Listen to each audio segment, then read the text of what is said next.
Hello there people, this is Bruce or nintenbruce here, back again with, of course, another deck recipe for Yu-Gi-Oh! 5D's Decade Duels Plus.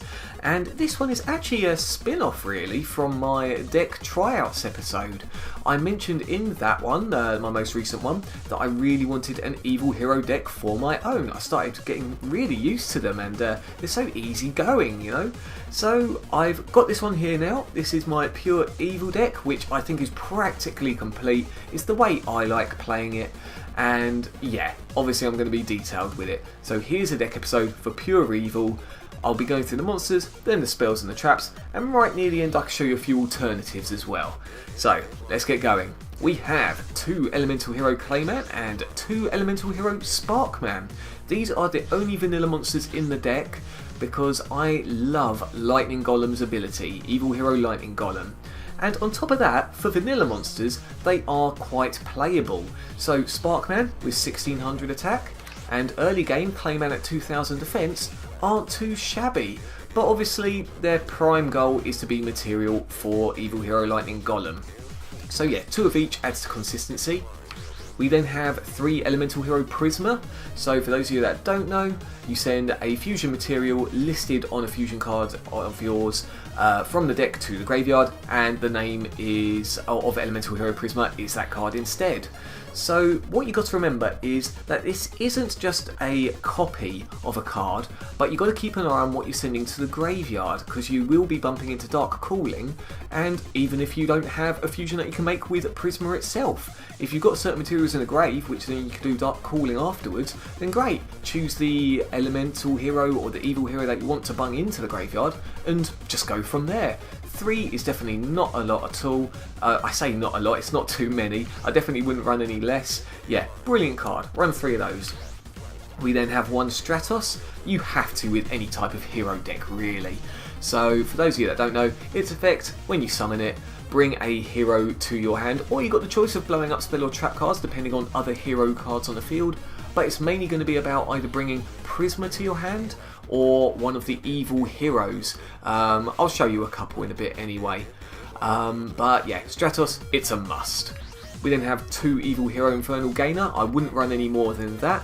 Its effect, for those of you that don't know, is that you can banish it from a play for a set amount of time while selecting a Fiend type that you control, and that monster can permanently attack twice for each battle phase, which is a brilliant effect. And then after that, or rather after your second standby phase from its ability that it's been used, you know what I'm trying to say, then it comes back and you can feel free to choose yet another Fiend type monster to start attacking twice. Hopefully your opponent will be dead by that time, but just in case, you know you can use its ability more than once. 1600 attack is okay, 0 defense is poor obviously, but yeah, you're going to be aiming for mainly your fusion Fiend type monsters or Malicious Edge. Yeah, I think this is a brilliant card. It can finish games off, but it's not enough for me to put 3 in there. It does clog up the deck quite a bit. But yeah, 2 is fine. We then have 2 Evil Hero Infernal Prodigy and 3 Evil Hero Malicious Edge. The reason I mention them both together is because they have a nice little combo, especially if you've got nothing on your side of the field and your opponent has something on theirs. So, Infernal Prodigy. When you have no monsters on your side of the field, you can just special summon it in attack position, just like that. On top of that, if you happen to tribute this card with a hero type monster, then you gain a card, or rather draw a card at the end of the phase that this has happened, which is brilliant, or sorry, the end of the turn that this has happened rather. So, with that, we then go into Evil Hero Malicious Edge. So this, if your opponent controls a monster, you can tribute just 1 monster of yours. And on top of that, for 1 tribute, 2600 attack is brilliant on top of the bleeding damage. Absolutely amazing. And I run 3 of these because it's quite nice as a little material for certain fusion monsters. So yeah, 2 of these and 3 of those. On top of that, remember with Stratos, if you've got one of these in your hand, go for the other one. It's always handy to bring out a 2600 attack and beat stick at any given moment, especially with that extra draw. We then have 1 Gorz, goes without saying, without any continuous back row cards. Absolutely amazing. A amazing card, or an amazing card, whatever. We then have 2 Granmarg the Rock Monarchs. Definitely run 2. 1 is too little, especially as material for Evil Hero Gaia. Its effect, for those of you that don't know by now, when you tribute summon it, you blow up a set card on the field. Absolutely amazing. And then 2400 beat stick is pretty good as well. One Morphing Jar. Because it's rock, it can be used as material, but it's not very strong. On top of that though, it's there for clearing down your hand. Definitely don't play it with your opponent having next to nothing in their hand for obvious reasons. But yeah, bear in mind, it can be used as a fusion if you want to bring out a bit of a big beastie. And then one Plaguespreader Zombie. Not a lot of people expecting this in a hero type deck. I know if I was up against any form of heroes, I would think that their side deck, or rather their extra deck, is just filled with fusion monsters. So this is a nice little bit of a surprise, and there is some room for synchro monsters if you look hard enough, although there isn't that much. So also bear in mind its other property of special summoning itself out from the grave, and then you contribute for Malicious Edge depending on the scenario. And then finally we have two Tragoedias. It's a nice little Fiend type for certain fusions, and its normal effect anyway of just special summoning itself out on the field and gaining attack equal to the cards in your hand is brilliant anyway. 3 is too many, just run 2. Going into the spells, Brain Control, Card Destruction, especially for bunging materials into the graveyard. 3 Dark Cooling and 3 Dark Fusion. This is definitely not too many at all, and most of them can be played at the same time, or most of the time rather. So, Dark Fusion, it's kind of like polymerization in the way that it relies on materials being in either your hand or on the field. Dark Cooling relies on the materials being in the hand or the graveyard, and it ends up banishing those materials. But as you can see, you can usually play Dark Fusion, sending the materials to the grave, and then just play Dark Cooling and aim for the graveyard and have a double summon. And usually that can change a game or even finish a game straight away. Dark Fusion has a nice little ability as well of once the Fiend type fusion has been special summoned, then your opponent for the rest of that turn can't target it with spell, traps or monster effects. So it is a bit better than polymerization, but unfortunately can only be played for Fiend type fusion monsters. Still though, 3 of each, definitely run them.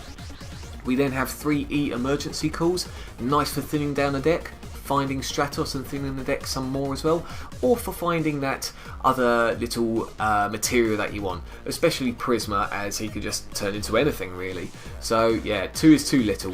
There is no qualms in running 3 whatsoever. Giant Trunade, Heavy Storm, Monster Reborn, Mystical Space Typhoon, and a Pot of Avarice because of Prisma's lovely little ability of bunging things in the grave, as well as your normal fusions going in there anyway. So, you know, Dark Fusion played, 2 monsters that go to the grave. Yeah, you have to run one of these, definitely. Traps, not many, but they are the big hitters, Mirror Force and Torrential Tribute. The main reason why there's no big counters as such is because if you get that 1-turn kill, then great, but also Dark Fusion's little thing of not being able to target the monster that you summon is brilliant as well. So then, moving into the extra deck, I'll go into those synchros first. So we have 1 Allied Justice Catastor, Black Rose Dragon, Goyo Guardian and Stardust Dragon. I figure you should have a 5-star, 6-star, 7-star, 8-star. So take your pick. But instead of Goyo, if you prefer Bryanak, then go for it. And in fact, for this kind of deck, Bryanak might just edge over Goyo because you can just clear the field and then bring out Evil Hero Dark Gaia if you really wanted to. But yeah, choose what you fancy. Speaking of, we have 3 Evil Hero Dark Gaias. For those of you that don't know the effect, it gains the attack of the fusion material that you use for it. So usually this is going to be not Elemental Hero, Evil Hero, Malicious Edge, and then a Granmarg the Rock Monarch, and that brings you up to 5,000 attack, which is brilliant. You can use Tragoedia as a material if you want to, but bear in mind that technically has 0 attack, so no extra boost for you. But its other ability as well is when it attacks a face down monster, you can choose to flip it into face up attack position without the effect going off, and then you just attack its extremely weak, its extreme weakness really, what can I say? 3 of these are brilliant, especially if you run into Dark Fusion and Dark Cooling. You get 2 of these out and it is game, just without a doubt it's game. We then have 3 Evil Hero Lightning Golem. Absolutely love this card. So its effect, once per turn, blow up a monster. How about that? You know, no payment or anything like that, all you do is target and that's it. On top of that, you can still attack as well. This is why I love this card. The fact that you can instantly blow something up as long as you've summoned it correctly. Yeah, sure, your opponent can bottomless trap hole it or whatever, but you're still blowing up a monster at the same time. So run 3 of these, 2400 attack. Love it, absolutely love it. Evil Hero Malicious Fiend, although it's not the first choice, I would usually prefer Dark Gaia. I do love it because it's a solid attack, 3500, 2100 defense isn't too bad either if you're Book and Mooned. And then its effect is when it reaches your opponent's turn, you all of their monsters rather get put into face-up attack position, and they have to attack if able that turn, which against a 3500 attacker monster is not wise, or well, not good either. But yeah, 3500, like I say, solid thing, and bear in mind its fusion materials has to be Malicious Edge and a level 6 or higher Fiend type monster, so that's where Tragoedia is beautiful for this card. We then have 2 Evil Hero Wild Cyclone. There isn't the materials in the side deck, in the main deck itself, but they are in the side deck, and its effect is when it attacks, it can't be targeted by spell or trap effects, and on top of that, at the end of the damage step, you get to blow up one of your opponent's spell or trap cards. Amazing little effect, and that's why there is side deck material for it. So let's go into that. We have Elemental Hero Avian, Elemental Hero Burstinatrix. We've also got the Wild Heart there.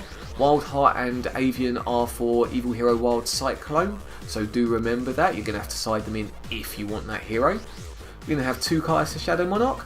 Brilliant little Monarch, and on top of that it's a Fiend, so bear in mind that for the fusion materials. And then this is a bit of an odd one, but I like it. 2 Elemental Hero Absolute Zeros, 2 Elemental Hero Gaias, supposed to go in combination with the 3 Super Polymerization. So obviously, only change these in when you're up against an Earth or Water deck, which your opponent might well have. If they're pure Dark or whatever, then don't worry, feel free to just keep the deck as it is. But yeah, it's there to be a nice little surprise. Now these are the other 2 heroes which can be handy in a side deck situation. So Evil Hero Infernal Sniper requires Clayman and Burstinatrix, and Evil Hero Inferno Wing requires Avian and Burstinatrix. So Infernal Sniper, I'm not fond of the card, but if you're up against a Staller deck, then whack this in defense position, and at the standby phases that it's in defense, you get to inflict 1000 damage to your opponent. Lovely, and then you can turn it to attack mode and attack afterwards. But yeah, that's its only use really. Evil Hero Inferno Wing I do like, but it's just too weak an attack to constantly have it on the field, I'd say. So its effect, when it destroys a monster by battle, you choose the attack or defense points of the monster you destroyed, and you inflict damage to the opponent of that attack or defense. So nice effect, just a shame about the attack power there. We then have also a Dust Tornado, because why not, just in case you're up against Gravity Bind and stuff where you can't attack with Evil Hero Wild Cyclone. So that is about it. In terms of changes, if you don't like Evil Hero Lightning Golem and you prefer going for Infernal Sniper or Inferno Wing, then all you've literally got to do is take out the 4 vanillas that I've got and replace them with the 4 vanillas of say 2 Burstinatrix and 2 Avian, or 2 Avian and 2 Elemental Hero Wild Heart. But yeah, I think Lightning Golem is a lot more usable, very very powerful. That's why I prefer Evil Hero Lightning Golem. So guys, that is about it. What do you think? Well, you know what, give it a bash and find out, especially if you haven't used Evil Heroes before. They are very very user friendly, you don't have to learn much with them, and they are powerful. So, as always, pop your comments in the section below, let me know your thoughts, and until next time guys, you take care, and I will see you again soon.